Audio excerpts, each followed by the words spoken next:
escucha bien. Se escucha bien. Entonces empezamos. ¿Ya está al aire? Ya. Ok, bueno.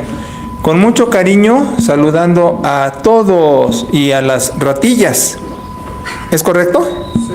Y a las ratillas. Y agradeciéndole mucho a Lu por esta ofrenda. Bueno, algunos le llaman donativo. Nosotros preferimos usar el estilo bíblico y llamarle ofrenda. Gracias por esta ofrenda. Es una bendición este micrófono para que las transmisiones tengan mucho mejor audio. Así que muchas gracias, Lu. Y saludándole a todas las ratillas. ¿Cómo me dijiste que son? ¿Es Berry? ¿Caro cómo es? Crayola. Crayola y Néstor, ¿verdad? Y Lu, por supuesto, el Club de las Ratillas. ¿Y quién fue el que dijo que soy medio car? Berry. Berry. Pues muchas gracias, Berry. Ese fue un gran piropo de tu parte. Te lo agradezco mucho. Y sí tienes razón. Por eso he sufrido mucho en el ministerio. Porque, bueno, vamos un poquito adelantados a la época. Bueno, entonces estamos con la segunda carta a los Corintios y saludando con mucho cariño a quienes después estarán en la transmisión o en este momento. Estamos en la segunda epístola, segunda carta, capítulo 1, versículos del 12 en adelante. Lo he llamado malos entendidos, haciendo ver que es muy común entre el liderazgo y el resto, la congregación, que a veces haya incomprensión. Vamos a verlo a la luz del apóstol con la gente de Corinto y así vamos a hacer una derivación a lo que puede significar cualquier iglesia el día de hoy. Entonces empieza el apóstol diciendo que no fue su culpa haber dejado plantados a la gente en Corinto. A mí me gustaría, con la Biblia que tengan, la versión que tengan, ya mencioné en una transmisión de preguntas y respuestas que cualquier Biblia es buena, exceptuando, por supuesto, la de las sectas. ¿Cuál es la diferencia? Miren, las sectas son grupos que tienen un personaje carismático, que tienen su propio libro religioso, no bíblico, sino su propio libro religioso, y que están al margen de la sociedad. Quiero decir con esto que no tienen una involucración sensata. Te voy a hacer la diferencia. El cristianismo sí tiene una penetración en la sociedad. Bueno, el cristianismo bíblico, porque el cristianismo charro que luego hay en muchas gentes con su superstición, se separan de la sociedad. Y ya he explicado que eso no es lo que pretendió Cristo al decir: no te pido que los quites del mundo, solo que los apartes del mal, del malo. Pero el cristiano tiene que penetrar la sociedad. Eso tendré otras oportunidades de ahondarlo más. Ahorita basta decir que sí participamos con los mismos valores que la sociedad tiene y que coinciden con los valores escriturales.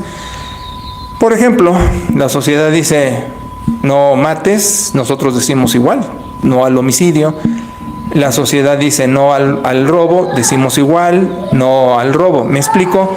Tenemos valores en donde coincidimos muy bien.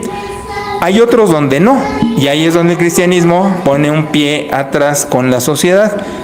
Por ejemplo, el cristianismo bíblico demanda una pareja, habla de monogamia, y la sociedad habla de diversidad de parejas. Aquí el lema en Morelia era que con condón sí jalo, algo así, no me acuerdo muy bien, pero algo así, haciendo ver que su valor era nada más el uso del condón, pero usarlo indiscriminadamente, es decir, no el mismo, ¿verdad? Pero es decir, con condón puedo tener un uso indiscriminado de parejas. Nosotros decimos no. El cristianismo bíblico habla de una pareja. evitar la promiscuidad. Bueno, esos son ejemplos. Ahora, el sectarismo, la secta que tiene un líder carismático, que tiene su propio libro religioso, está al margen de la sociedad, no en cuestión de este tipo de valores. Por ejemplo, los testigos de Jehová lo que hacen es no involucrarse, por ejemplo, con los símbolos patrios, con el himno nacional, que porque dicen que es idolatría, ¿te fijas? Son muy radicales. Lo mismo con transfusiones de sangre y cosas así que no las aceptan. Y los mormones, con su estilo propio de origen, era la poligamia. Entonces van en contra de lo que acabo de mencionar, aunque ahora ya se han portado mejor por los mormones, porque pues las leyes civiles los han puesto ahora sí que al margen, ¿no? Que se comporten, pero sí tienen eso de que se permiten muchas parejas, y entonces con eso hay que tener mucho cuidado. Entonces, esa es la diferencia de la secta como tal y de la religión cristiana u otras. Aunque hay extremistas, les decimos en sociología de la religión, hay radicales, tienen su posición muy extrema. Y estoy hablando, por ejemplo, de musulmanes. Ahora, no son todos los musulmanes. De hecho, el Corán, que por cierto lo tiene mi hija, sí lo tienes tú, ¿verdad? Sí, me lo bajó. Dentro de muchos títulos, dentro de ellos estuvo el Corán que se llevó mi hija en su biblioteca particular. Bueno, el Corán estimula similar al cristianismo sobre un comportamiento cuidadoso. El problema es que hay dentro de los musulmanes, dentro del Islam, radicales, extremistas. Entonces, no es general, pero sí existe movimientos sectarios también en esos grupos, y estoy definiendo secta de la manera más accesible para que se me pueda comprender, haciendo la diferencia.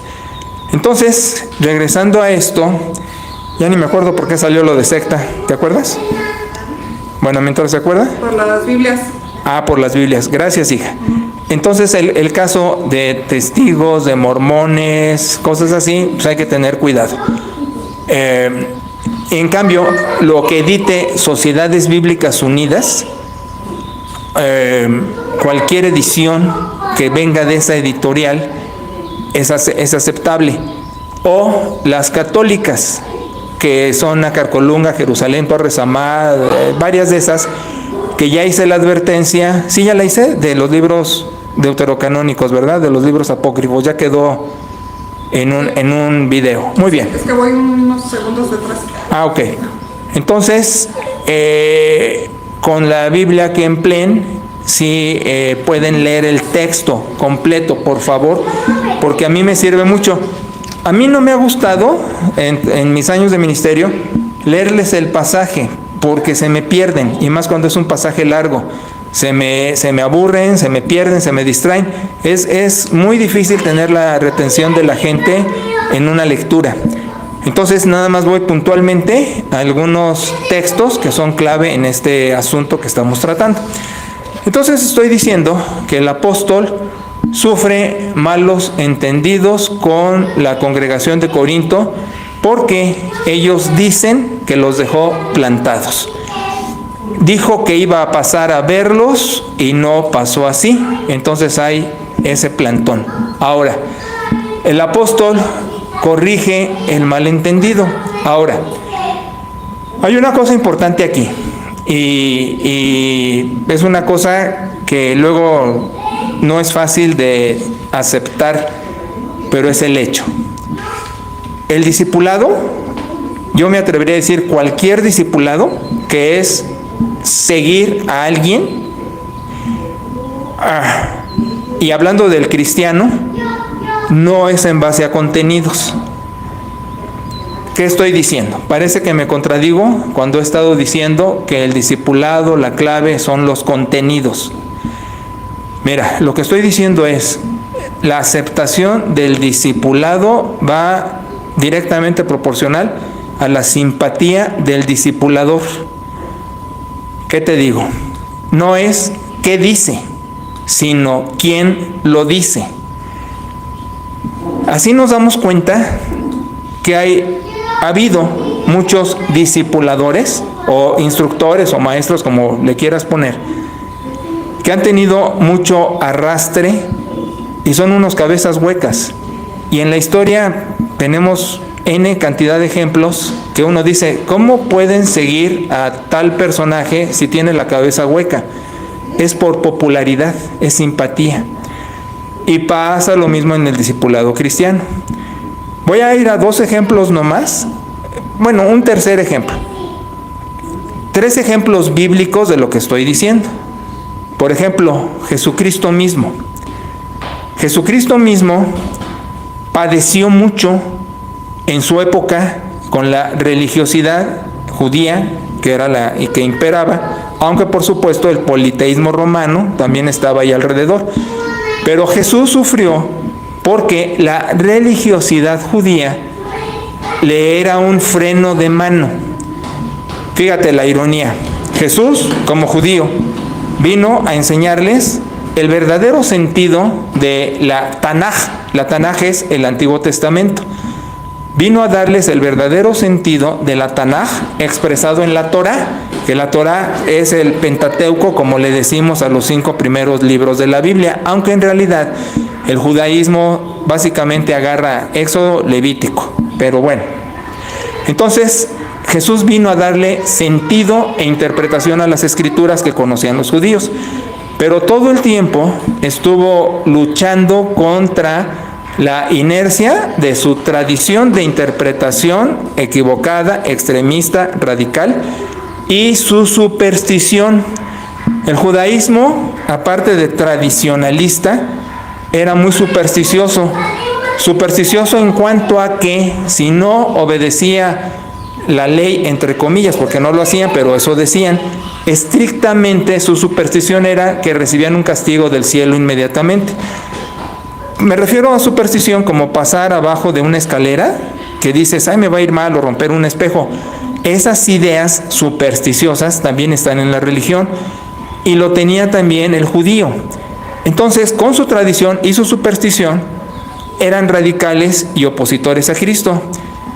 Me llama mucho un pasaje que está en el Evangelio de Lucas, donde Jesús diría, medio en queja y medio frustrado, aunque el Hijo de Dios siempre se sobreponía a todo porque tenía la piel muy dura, menciona que Juan el Bautista estuvo entre ellos y lo acusaban de estar loco porque se iba al extremo de estar en el cerro comiendo chapulines y vistiendo como Tarzán, así trapos raros. Y dice Cristo, y vengo yo y me acusan. Ahora, es cierto, Jesús estaba en el extremo. Dice, me acusan de ser un bebedor y comedor, un comilón, porque estaba en las fiestas. Y en las fiestas donde había judíos y se colaban romanos, pues eran fiestas, pues, atrevidas, no eran, ¿cómo te digo? Una fiesta de monjas, pues, eran fiestas atrevidas. Había, si el equivalente hoy, alcohol, droga, sexo en una fiesta, imagínate lo que había a las que iba Cristo. O sea, si no puedo nombrarlo así exactamente como las de hoy, sí había cosas que no estaban bien, pues, pero ahí andaba Jesús. Además, platicaba con las prostitutas, las tocaba, cosa que tocar una mujer para el judío era cañón, y Jesús tocaba a las prostitutas, o sea, y Jesús enseñando lo que era la religión cristiana. Vaya la ironía, ¿no? De que estos estaban en su tradición y en su superstición. Jesús tenía un sentido del humor también, mucho que maneje sarcasmo, pero la gente ahí tenía el humor sentido porque la religión querían expresarla con tanta devoción que perdían de vista la realidad de que el cristianismo participa en la vida también de modo divertido. Por eso Jesús estaba en las fiestas y comía, o sea, le entraba.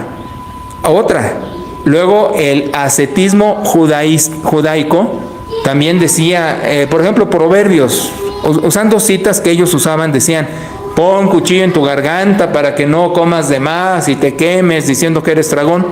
Y Jesús rompía eso. Jesús le entraba a las, iba a decir carnitas, pero pues no era animal impuro, pero le entraba a lo que había y bebía con la gente. Cuando pasaban las copas y le daban a Jesús, él agarraba y decía salud, o el equivalente. Tiene su manera de decirlo en hebreo, pero Jesús lo hacía, y por eso dice: me hablan de ser un bebedor y un comilón, y no les doy gusto. Y dice Jesús al final, su moraleja es: a ustedes nadie les va a dar gusto. Entonces, te digo, Jesús no era popular. Ahora, sí hubo masas atrás de él cuando era de conveniencia.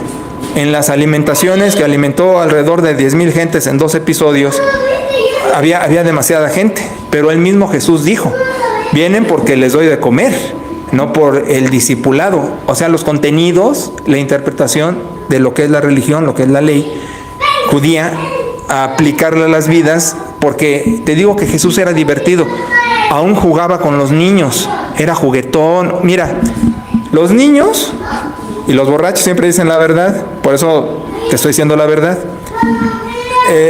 Los niños saben el corazón de la gente. Un niño se acerca a alguien que es juguetón, que es cálido. Alguien que es huraño, feo, radical, los niños pasan de largo. Entonces Jesús tenía pegue con los escuincles, le buscaban porque jugaba con ellos, era divertido. Eso es a lo que me estoy refiriendo. Tenemos esos rasgos de su personalidad y no lo aceptaban. Entonces, hay mucho del Cristo histórico. He dicho muchas veces que si Jesús entrara a una iglesia, incluso a esta, hoy día, e hiciese lo que hacía como Jesús histórico, lo sacan. Yo he hecho muchas bromas, juego en el chat y todos impasibles, callados. Es que sienten que toda la religiosidad, la espiritualidad tiene que ser con devoción, y no entienden el sentido de que la vida es divertida, que es un obsequio divino. Claro, todo tiene su momento y su lugar, pero también tenemos espacio para reír. Fíjate, Berry, el alemán, no está en Múnich, ¿verdad? ¿Ni está cerca de Stuttgart?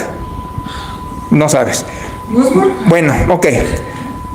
Mi mentor teológico, Jürgen Moltmann, alemán, dice, y no pocas veces, un hombre formal, serio, impresionante, un teologazo, fue mi discipulador, decía: haz reír a la gente. Haz reír a la gente. Y la anécdota más famosa de él, de las más famosas, es que de Alemania lo invitan a Fort Worth, en Texas, hay el seminario bautista, y se echa un rollazo cristocéntrico monumental. Y termina media hora, 1 hora, y alza la mano uno de los doctores en teología gringo, y le dice: ¿nos puede repetir? Porque como que no le entendí. Y dice el profe Moltmann: Cristo te ama. Ya, no sufras, Cristo te ama, porque es impresionante la falta de cerebro. Por eso me alegra mucho, muchachos, que hagan preguntas. Es impresionante la falta de cerebro en las iglesias y la falta de risa en las iglesias. Y decía Jürgen Moltmann: hagan reír a la gente, lo necesitan, es parte. Ahora, te voy a explicar. Jürgen Moltmann era un nazi, era soldado nazi. ¿Para qué te digo soldado nazi de la Segunda Guerra Mundial? Pero era soldado nazi. Por si tenías duda. Y lo capturan. Y al revés de como ellos capturaban judíos y otros gitanos y así, Moltmann es encerrado, está en un calabozo. Y en el calabozo tiene lo que decimos en la teología neortodoxa, de la cual soy colaborador, tiene su angst. El angst es el momento, en otros grupos le dicen tocar fondo, ¿no? Pero no es exactamente eso. El angst es un despertar espiritual, es el sentido de angustia, angst por eso, donde hay un despertar espiritual hacia la divinidad. Entonces Moltmann en la cárcel tiene su despertar y tiene una pasión cristológica, cristocéntrica, porque eso hace la teología neortodoxa. Te hace fanático de Jesucristo, pero al supermil, y de allí lo liberan, no por haber tenido su despertar espiritual, sino por otros procedimientos. El hecho es que queda libre y entra al estudio de la teología, al pastorado, y tiene un ministerio asombroso.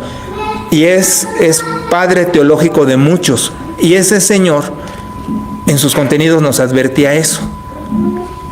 La iglesia debe tener sentido del humor, aprender a reírse, no entender que la fe es puro golpe de pecho, devoción o amén, sino entender que pueden reír, que pueden divertirse. Y yo lo sufro porque he hecho chistes en los sermones y están todos impasibles, callados como momias. No, como tótems, sin sonreír. Pero es aquí. En Jalapa se reían, en Zacapu se reían, en Morelia están todos así. ¿Será cuestión de personalidad, de temperamento o a lo que voy? Si el discipulado es cuestión de popularidad, es que les caigo gordo. Porque mira, en los profetas, muchos profetas sufrieron impopularidad por contenidos. El Señor les daba revelación y directamente la revelación llegaba al pueblo o al rey en turno y bolas, era exhortaciones tajantes. Quedaban mal. De hecho, Jeremías, dentro de mucho que sufre, dice: oye Dios, me traes para hablarles a estas gentes y nomás no entienden. El profeta Isaías, dentro de algunos aspectos, Dios le dice: te envío a que les digas, pero cierro sus oídos para que no te oigan y su corazón lo endurezco para que no te entiendan. Entonces el profeta Isaías debería de haber dicho: ¿a qué estamos jugando, Dios? Y de hecho el mensaje en un rato va a ser del profeta. Bueno, voy a explicar más de eso, pero te estoy diciendo que el discipulado no es por contenidos, es por popularidad. Vaya descubrimiento, ¿no? Te dije de Jesús, te dije de los profetas y te hablo del apóstol Pablo. El apóstol Pablo es el hombre más importante del cristianismo. Jesús hace la redención, Pablo hace la teología. Y al hacer Pablo la teología, escribe todos los contenidos. Porque aunque hay otras cartas de Pedro, Judas, Hebreo, Santiago, Juan, las que dan el contenido teológico es Pablo. Él hace la teología cristiana. Y Pablo, dentro de su amargura, que va a reflejar en el libro de Hechos y en las cartas, es que no tenía seguidores. De hecho, empieza a Corinto con división, porque unos quieren a Pedro por tradición, que era el que traía el bastón de mando de Jesús, y a Apolos, que era carismático, que era sanguíneo, carismático, populachero, así. Y Pablo era el que pensaba, el que escribía, el que daba contenidos, y no tenía seguidores. De hecho, en varias cartas, y vas a darte cuenta, con mucho dolor dice: todos me han abandonado. Y luego menciona a Lucas, el escritor de Hechos y del Evangelio. Solo Lucas está conmigo. Fíjate, del montón que tenía, como la canción de los perros, que yo tenía 10 y uno se fue a donde y me quedaron 9. Y así, una canción que yo cantaba de chavito, no sé si todavía exista. Se va quedando muy rezagado. Y tiene ese dolor. Dice: muchos me han abandonado.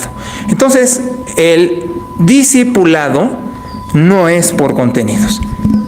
Podrá haber una eminencia como Molman, podrá haber una eminencia como Jesús, podrá haber una eminencia como Pablo, revelación directa con los profetas, pero si no le es simpático a la gente, no pega. Fíjate, ahora Pablo pega por sus cartas y porque tenemos el Nuevo Testamento, pero por su personalidad no pegaba. Las iglesias hoy buscan ser entretenidas, que venga el cantante, que venga un carismático a echar sus gritos y sus sombrerazos y decir que hay milagros y que Dios sana a medio mundo y que pongan las manitas en alto y así. Eso arrastra y va a la gente. Pero ¿qué les deja o qué contenido hay para su discipulado, para su seguimiento? Es escaso. Y ahora déjame decirte otra todavía más grave. con este contexto de malos entendidos, aún quienes pudieron haber sido discipulados en un momento por contenidos, se pueden perder en el camino precisamente por esta cuestión de popularidad. Y eso es lo que sufre el apóstol. Oye, te dije que iba a pasar, pero no pude, tranquilo. Fíjate cómo lo va a decir en el texto. Él dice, tiene un preámbulo largo, buscando tranquilizar a la raza, ¿no? Pero dice, fíjate cómo empieza. Mi gloria es esta, que está diciendo, mi conciencia tranquila es lo siguiente, el testimonio que con sencillez y sinceridad no te he hablado de Dios y me he conducido, sino busco en la gracia de Dios conducirme, no con ventaja humana. Porque esa es la otra, mira, es delicado que yo lo diga, pero es un discipulado pastoral, no es una clase de escuela dominical común con contenidos light. Mucha gente en las iglesias, en el liderazgo, es política en el sentido de que busca congraciarse con la gente de muchos modos para tener precisamente ventaja. Y he sido testigo, lo he visto y lo he escuchado, hay ese tipo de manipulación en las congregaciones donde el liderazgo, pastor, otros, lo que buscan es convenios, por eso lo digo político, como convenios, como con los partidos, de que tú cedes, yo cedo, nos arreglamos, etcétera, en cuestión de personalidad, para lograr fines. La verdad es que si yo, como les dije en el audio de respuestas, si yo hiciera un trabajo hoy día eclesiológico de la iglesia, muchas cosas las modifico en base a tantos años y haber visto tantas cosas. Ahora, el apóstol dice, yo me muevo por la gracia de Dios, no por buscar ser simpático o agradarles o ser popular y que me pongan en pósters así, ¿no? Pero dice, pero otras cosas que leen, dice en el 13, espero que entiendan, porque pues trae un contenido singular.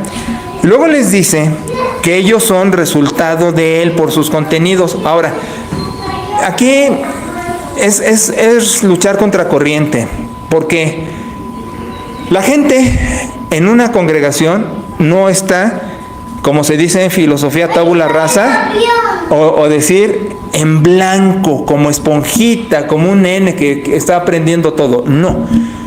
La gente en la congregación ya llega de por sí con lo que se conoce como religión integral, que es mezcla de la religiosidad popular, la filosofía popular, sus tradiciones, ya llega con eso. Y luego peor, en las iglesias, con muchas influencias, y más hoy día, videos de YouTube, audios, lo que sea, la gente trae una cabecita hecha bolas con tanto rollo. Y otra, como en Corinto, si el pastor que los bautizó les habló primero de Dios y eso, fue muy popular, se quedan con lo que dijo y no examinan, a ver, vamos a hacer interpretación bíblica, vamos a descubrir verdades, etcétera, sino se quedan con eso porque así me dijeron y ese me gustaba. Y entonces, hacer una penetración de contenidos y de discipulado en sus vidas, francamente, es como abrir una pared de granito con una broca doméstica. Tiene que ser la pura gracia. Y yo no entiendo a Dios como Isaías cuando le dice, ¿por qué me mandas si le cierras la cabeza? Dios, no manches. Pero eso voy a hablar un poco en el sermón que sigue, que es de carácter devocional, no es instructivo, sino es así para que sientan bonito. Pero esos son de los misterios a los que habla Dios cuando pide que uno sea fiel, aunque no haya popularidad o no haya entendimiento. Lo que pide, haz lo que te pedí. Y uno no entiende para qué carambas quieres que haga lo que pide si no veo que pegue. Y puede decir Dios, bueno, es que has visto que pega en otros casos o con otras gentes. Sí, pero donde estoy ahorita no. Entonces, eso es algo que Dios tendrá que contestar, porque ahorita no es tan fácil entenderlo. Entonces el apóstol está diciendo, con eso, dice en el 15, con esa confianza, porque soy de Dios, porque les doy rollo, porque mi trabajo es especial, quise ir con ustedes para que me vieran, segunda gracia, o sea, para que aparte de que me leen, me vean. y da sus explicaciones. Pasé a Macedonia, quise ir a Judea.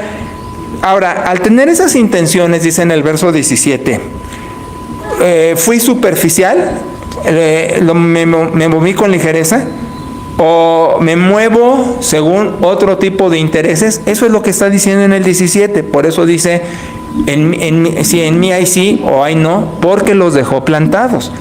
Entonces dice, pero Dios es fiel y mi palabra a ustedes es sí o no.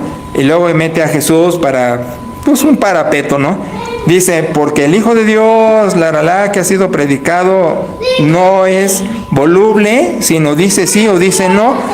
Dice, y así quiero ser yo como Él, dice el verso 20, ¿no? Las promesas de Dios son en Él sí y en Él amén, etc. Y el que lo confirme es Cristo, Y luego, fíjense en el verso 23. Pero invoco a Dios por testigo sobre mi alma, que por ser buena onda con ustedes, ¿sí? Indulgente, no he pasado todavía a Corinto. No que mira, usa el plural majestático, no es varias gentes, es él solito. Pero es una manera de diluir el que les está diciendo yo. Es al revés que cuando yo les digo que uso la segunda persona en singular, el tú. No me excluyo, sino es para que suene más enfático. Pero si se habla, es que nosotros, como que se diluye, ya no es tan fuerte el golpe. Y así lo usa en el 24. No que nos enseñoremos de su fe, sino que colaboramos para su gozo, porque por la fe están firmes. Y luego, esto pues determiné para conmigo no ir con tristeza, y ya va a ser el siguiente asunto en 8 días, primero Dios. Pero de lo que estamos hablando aquí es que hay mal entendido. El apóstol dijo que iba, los deja plantados, y luego la razón por la que los deja plantados no la esclarece. Solo menciona que en su geografía de sus movimientos no pudo hacerlo. Pero dice, no estoy jugando con ustedes, y testigo me es Dios de que puedo proponerme y hacer las cosas, pero luego pasan imprevistos, vamos a decir, con eso de que en mí hay sí y hay no, como en Cristo, que es sí y hay no. Ahora, esos malos entendidos se fortalecen con cuestiones de popularidad o impopularidad. Si el discipulador no es popular, no me simpatiza, como decía el de la televisión hace años, ¿no? Pues ese malentendido se acrecienta.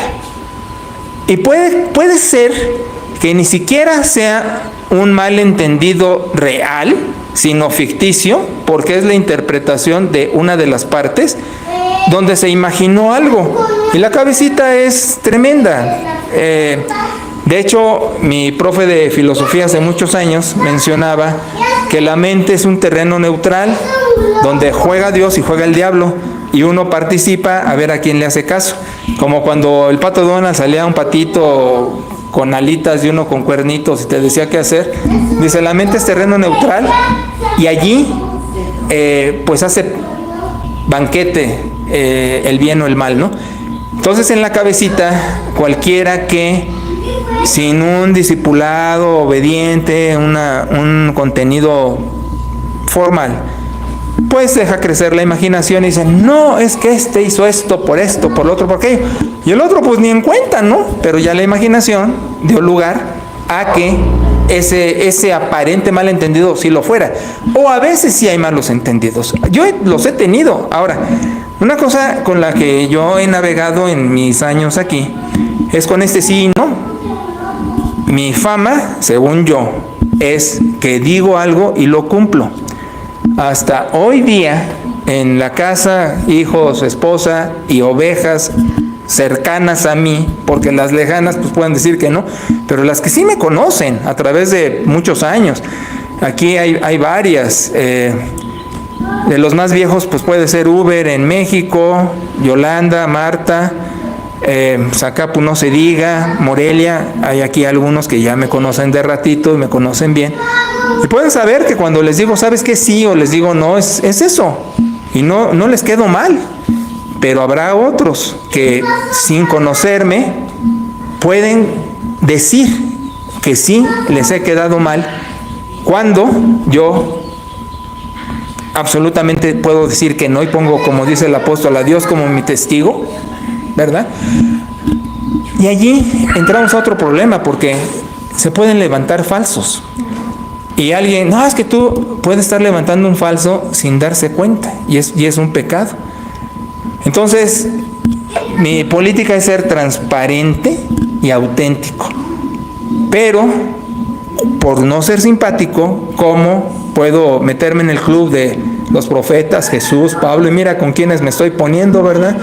Digo, yo soy un insecto comparado con esas personalidades. Pero puede decirse, es que tú, y soy totalmente inocente. Hola, Tito. Hola, mi amor, saluda a la gente, ven. Diles, hola. Hola. Hola. ¿Cómo están? ¿Cómo están? Muy bien, gracias, mi amor. Bueno, entonces, el discipulado es por popularidad. Y uno diría, se jalaría los pelos, yo me los he jalado, por eso quedé pelón. No, tiene que ser por contenidos, dense cuenta, las verdades, la interpretación, muchas cosas. Pues no. Me gustas, está bien. No me gustas, no lo tomo. Y entonces uno se queda todo consternado, porque se ponen los ojos en lo que no se debería. Ahora, tampoco estoy diciendo que la antipatía debe de ser factor del discipulador. No, pues digo, pero es que hay personalidades, pues somos distintos, ¿no? Como las huellas digitales.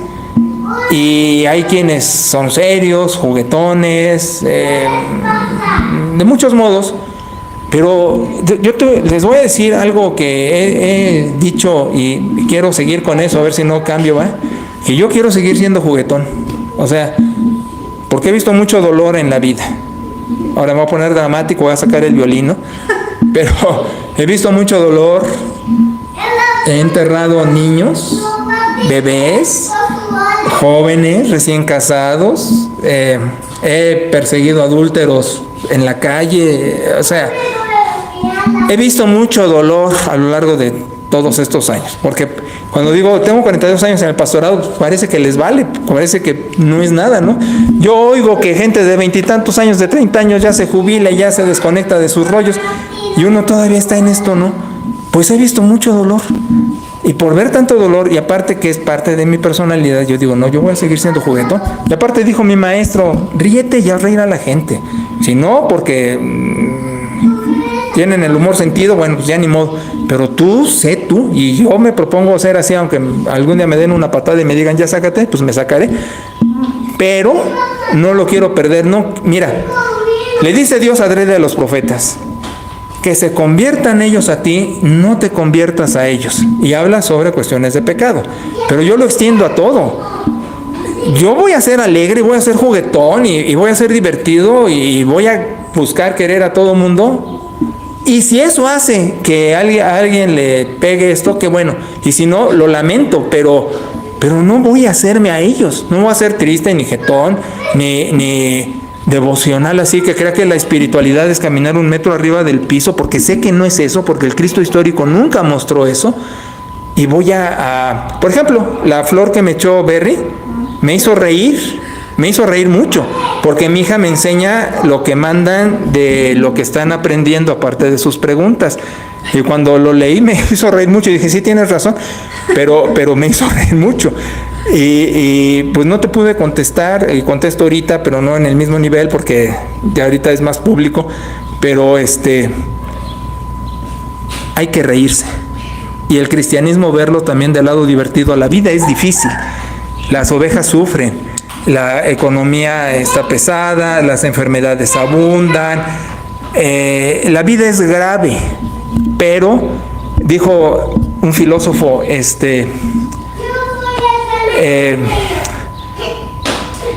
bueno, es que son dos filósofos, ya me enredé con los dos, pero dijo uno, la vida la tienes que aceptar, no la tienes que negociar, no tienes que decir adiós, porque es así. sino vivirla.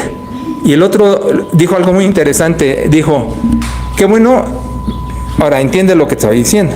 Él dijo, qué bueno que los dioses, un filósofo griego, dijo, qué bueno que los dioses no nos responden, no nos escuchan, porque si fuera así, media humanidad ya estaría muerta. O sea, lo que dice es que con las venganzas y los rencores, pues lo que dice uno, ay Dios, te lo llevas o te lo mando, ¿no? Queriendo que la gente se fulmine, lo que sea.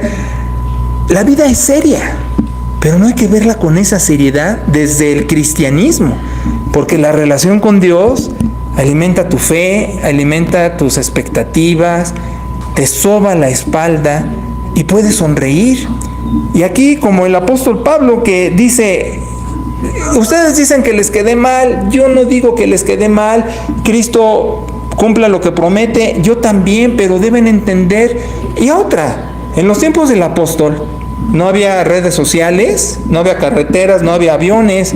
¿Cómo se movía? ¿En burro, camello, a pie, elefante? No, esos son los Reyes Magos, ¿verdad? Entonces, ¿cómo se movía? Como podía. Y bueno, en un mapa bíblico, al ver sus rutas, pues eran unas caminadotas. Vamos, y luego que lo apedreaban, que lo perseguían, mal comido, mal dormido. Si eres de Corinto, oye, bájale. No te enojes con Pablo si no fue, entiende, ¿no? En fin, aquí el asunto es, los malos entendidos, uno puede hacerlos buenos entendidos cuando por la gracia y el discipulado uno tiene su corazón para Dios.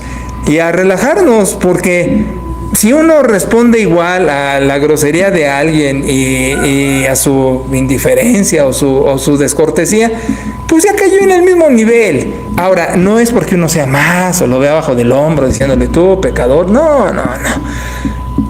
La gracia es pareja. Y lo que Dios nos conmina es amar. Y nos dice, ama al que te es grosero, no ama a tu enemigo, porque si amas a tu amigo, pues ¿qué diferencia tienes con los que lo hacen? Entonces, es sobreponerse a los malos entendidos, es tener cabeza blanda, no cabeza dura, y darle a Dios el lugar para no tomar las cosas tan importantes de lo que creemos que es importante y que puede dañar la relación, y sobre todo del liderazgo con la congregación. Bueno, por ahí va, ya me cansé, vamos a terminar, hacemos pausa y luego vamos al mensaje dominical, pero no hay pregunta. Sí hay pregunta, ya hay una pregunta. Espérame, no me cortes para que salga la pregunta de Turo. Sí, Turo. Sabemos que Dios utiliza a las personas para convertir. Sí. Entonces, igual puede haber un predicador con poco contenido, pero que convierte a Miles. multitudes. Sí. Entonces, que sea serio o sea juguetón, Sí. pues el resultado lo va a ver Dios. Sí. Nosotros podemos juzgar, me es antipático, me es simpático, lo sigo, no lo sigo, pero finalmente la conversión pues Se da. se da. ¿Sí? Ahora, sobre lo que menciona Turo, vamos a hablar de la escalera. Porque una cosa es eso que él habla, el primer impacto en el cristianismo, conversión, y luego lo que continúa, que es un seguimiento.